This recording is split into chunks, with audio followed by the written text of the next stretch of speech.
নতুন করে যুবদলকে সংগঠিত করা সারা দেশে এবং বর্তমানে মাননীয় প্রধানমন্ত্রী জনাব তারেক রহমানের যে নতুন বাংলাদেশ, সবার আগে বাংলাদেশ গড়ে তুলবার যে লক্ষ্য, যে ভিশন, সেটাকে বাস্তবায়িত করার লক্ষ্যে যুবদল একটা অত্যন্ত ইতিবাচক ভূমিকা পালন করতে পারবে বলে আমি বিশ্বাস করি। আমরা আজকে এখানে এসেছি যুবদলের সেই পূর্ণাঙ্গ কমিটিকে নিয়ে এবং যুবদলের নেতা কর্মীদেরকে সঙ্গে নিয়ে।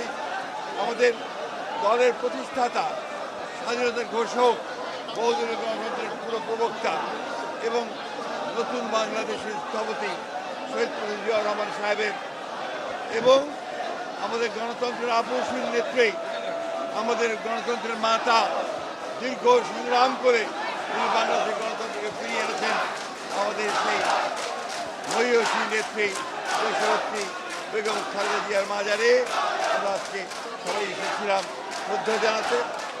আমরা পুষ্পস্তবক অর্পণ করেছি এবং এখানে দোয়া করেছি আল্লাহ তার কাছে, আল্লাহ তাআলা যেন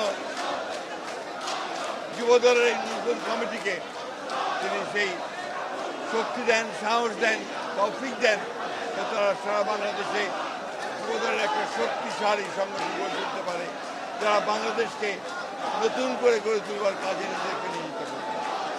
বর্তমান বাংলাদেশ সরকারের একটা নীতি হচ্ছে যুবককে তারা সামনে আনতে চান, তরুণদেরকে সামনে আনতে চান এবং তারুণ্যের হাতেই বাংলাদেশের উন্নয়ন নির্ভর করছে। সেই জন্যই নতুন কমিটির যে কাজ, দায়িত্ব, সেটা অপরিসীম।